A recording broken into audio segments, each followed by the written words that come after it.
आमको बेसी समय लगभग लिकुसार बेक मोड़ी फोपाड़ा बुझिपार तो तेणु लिकुसा को आगामी दिन केमी जवाब दियो लिकुसा देखिए अपेक्षा कर एबे आरंभ है खेल आरंभ है। निश्चित भाव आपण मैंने देखुं आगुरी भी देखी धर्मशाला बहु बार एमती घटना घटी सारी आज किंतु राजरास्त होता आज घरे पशि आम पिला माने माँ माने भौणी मैंने सब बसी मीटिंग करुले खाऊले घरे पशिकी बाड़े कौ भाव आपण मैंने देखिथे मुंड पटे गोड़ भांगी गाड़ी भांगी घर भांगी गोटे अमानुषिक भाव आक्रमण कर कहीं आपण मैंने भी जानते ओडावासी जानते जो भाई भाव से सी आपण देखिथे सब चर्चा रही धर्मशाला खनि चोरी से खनि माफिया माने विधायक को खुशी करने विधायक प्ररोचना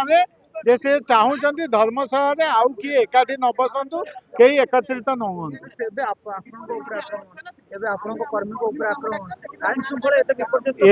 संपूर्ण जाजपुर पुलिस दायी जिते मो पर आक्रमण होता जेहेतु कौन एक्शन नेलेनी तापर मो घर भितर जाकि गंडगोल करते एक्शन है आज ए साहस बढ़िवार मुख्य कारण पुलिस कौन कार्यानुष्ठान नौ आम तो आज ये बसुचु जेपर्यंत कार्यानुष्ठान न से पर्यंत जो मैंने माड़ खाई जो मैंने इंजुर्ड होती सी एठू छाड़ी जीवने जेपर्यंत कार्यानुष्ठान न दिन राति नुहे जेपर्यंत अरेस्ट न होती से पर्यंत समस्ते देखिए को विधायक को गोटे लिखु साहू देखा बाड़ा आक्रमण कर बीजेपी हो कौन दल को विजु जनता 24 सरकार बेले बाड़ूला लाइव टेलीकास्ट तार कारण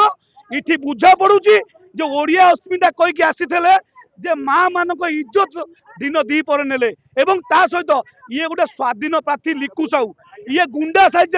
स्वाधीन प्रार्थी को रखा जाए इस्तेमाल कराते आम दाबी करुँ मोहन माझी कहे आज्ञा सी तो स्वाधीन प्रार्थी से तो विडीओ मिसी ना कि विडीओ न मिसिले से जो नुआपड़ा जो जाते नुआपड़ा इलेक्शन में जो दिहला जे लिखु साहू को धन्यवाद जो श्रेय दिहला जे ए श्रेय दिया ना धन्यवाद दिहला जे तुमे एथर दिन दीपर जदि तुम रेप कर मर्डर कर गुंडाराज कर तुमको आह्वान दिहला मोहन माझी आह्वान देले आज से करके देखले तेणु ए जिनस को केबे भी ओडिशावासी ताकू केबे भी स्वीकार करेंगे ना आउ दल पलि जाइए मुझे चतुर्थ स्तंभ मुझे हाथ जोड़ुची आपण गोटे मार पुओ देखो गोटे माँ माड़ खाई अरे गोटे किसी था किसी प्रोटेस्ट था किसी ना तुम बिना कारण घरे पशि बाड़ौच तमें ये साहस केवल मुख्यमंत्री साहस आउ ये बीजेपी साहस ये बीजेपी गुंडा साजी एक्सकर्ट दिखाई मंत्री माने एक्सकर्ट को मीटिंग रे कोडी प्रोग्राम जाउछन ये सब एक्सकर्ट नहीं जाउछन तो एक्सकर्ट जो नौछन आर दायी किए आंकु देइछि किए मोहन माझी तो मोहन माझी प्रकृत तुम रक्त ओडिशार गंध अच्छी तुम प्रकृत काले शिशु मंदिर शिक्षक थल ताले आज ता न्याय दियो जे पर्यंत न्याय न दबो से पर्यंत आम ये रहबू जदि आम भाई आ माँ को जो माड़ होती आम भी जीवन जीवन दबा रेडी अच्छु एवं आईन की केमी हाथ को नि जाए से आमको जना आम दल पलि जाई रखु शुणु दल पलि जाई बल जाइनी ये आपण मैंने बुझी नि राजरास्त आम चल दबू ना बीजेडी गुंडा देखिकी आमको बेसी समय लगभग लिकुसार बेक मोड़ी फोपाड़ा बुझिपार तो तेणु लिकुसा को आगामी दिन केमी जवाब दियो लिकुसा देखिए अपेक्षा कर एबे आरंभ है खेल आरंभ है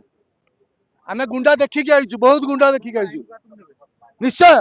निज प्रोटेक्शन दबी आईन को हाथ को नबू निज प्रोटेक्शन दबुनी मरीजु माड़ खाई मरीजु हाँ प्रोटेक्शन दबुनी कह आस मारी दियो हाँ आम पचारू जे आमको ना आप बसतु ना जे आपण ये एफआईआर दिखाँ अरे एफआईआर तो आगुरी आम विधायक पूर्वतन विधायक दीदी थर माड़ होती अच्छा गोटे आपण भी चतुर्थ स्तंभ देखूँ कौन विधायक कि पिला ये माड़ के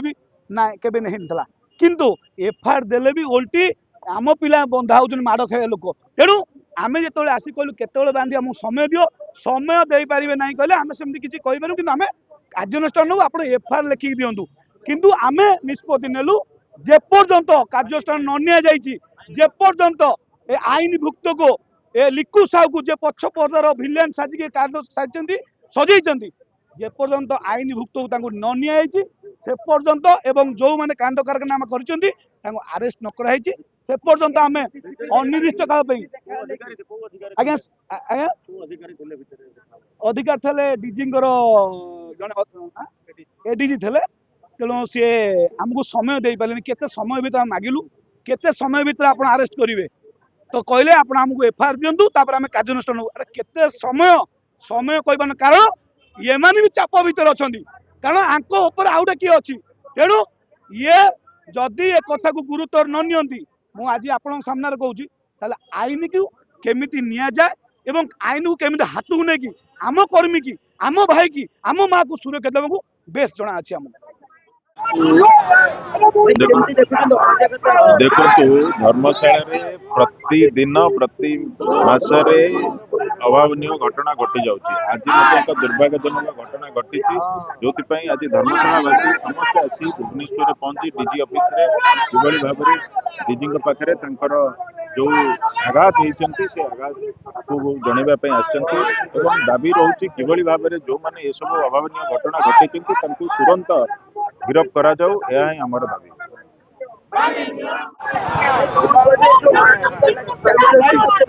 ଦେଖନ୍ତୁ ଓଡ଼ିଶା ବର୍ତ୍ତମାନ ବିହାର ଆଉ ଉତ୍ତରପ୍ରଦେଶ ରାସ୍ତାରେ ଏବଂ ଆପଣ ଦେଖୁଛନ୍ତି ଯେ ବାରମ୍ବାର ଏଭଳି ଘଟଣା ଘଟୁଛି ଏବଂ ଆଜି ଯେଉଁଭଳି ନାରକୀୟ କାଣ୍ଡ ଘଟିଲା ତାପରେ ଯେତେବେଳେ ଏସପି କୁ ଜଣାଯାଉଛି ଯେ ଏଭଳିଆ ଘଟଣା ଘଟିଛି, ଏସପି କହୁଛନ୍ତି ମାଡ଼ ତ ଖାଇଛ, ମାଡ଼ ଖାଇଲେ କ'ଣ ମରିଯାଉଛ। ମୁଁ ଏଇଠି ମୁଖ୍ୟମନ୍ତ୍ରୀଙ୍କୁ ଆହ୍ୱାନ କରିବାକୁ ଚାହୁଁଛି, ଗୃହ ବିଭାଗ ଦାୟିତ୍ୱରେ ସିଏ ଅଛନ୍ତି,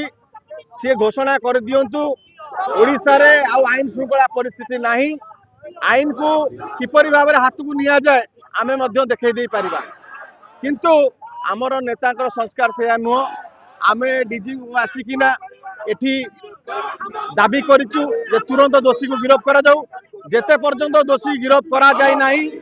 ଅହରାତ୍ର ଏଠି ଧାରଣା ଚାଲିବ ଏବଂ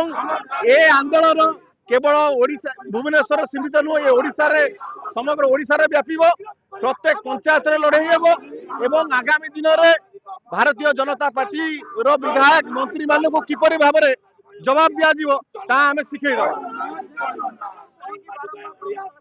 ଲିକୁ ସାହୁ ଯେହେତୁ ମୋଟା ଅଙ୍କର ରାଶି ମୁଖ୍ୟମନ୍ତ୍ରୀଙ୍କୁ ଦଉଛନ୍ତି, ପ୍ରତ୍ୟେକ ମାସିକିଆ କରିଦେଇଛନ୍ତି ଏବଂ ଲଘୁ ଖଣିଜ ଯୋଉଭଳି ଭାବରେ ସେଠି ଚୋରା ଚାଲାଣ ଚାଲିଛି ତାର ମୁଖ୍ୟ କାଠଟାଦାର ହଉଛନ୍ତି ଲିକୁ ସାହୁ। ସେଥିପାଇଁ ଆପଣ ଦେଖିଥିବେ ଜଣେ ସ୍ୱାଧୀନ ବିଧାୟକକୁ ଆପଣ ଉପନିର୍ବାଚନରେ ସମସ୍ତ ଶ୍ରେୟ ଦିଆଗଲା। ଏଇଥିରୁ ଆପଣ ଜାଣନ୍ତୁ କୋଉଭଳି ଭାବରେ ଲିକୁ ସାହୁଙ୍କୁ ଗେଲା ପୁଅ କରିଛନ୍ତି। ଏଇଥିରୁ ଜଣା ପଡୁଛି ଯେ ତାଙ୍କୁ ସମ୍ପୂର୍ଣ୍ଣ ଭାବରେ ଏମାନେ ସବୁ ପ୍ରକାର ପ୍ରଶ୍ରୟ ଦଉଛନ୍ତି ଏଭଳିଆ କାଣ୍ଡ କରିବା ପାଇଁ ଏବଂ ଏକ ଛତ୍ରବାଦ ଶାସନ କରିବା ପାଇଁ ଏମାନେ ଯୋଉ ଯୋଜନା କରିଛନ୍ତି ତାକୁ କେବେ ବି ବରଦାସ୍ତ କରାଯିବନି। ତାର ଉଚିତ ଜବାବ ଦଇ ବିଜେଡି ଜାଣିଛି, ଆଗାମୀ ଦିନରେ ଦିଆଯିବ।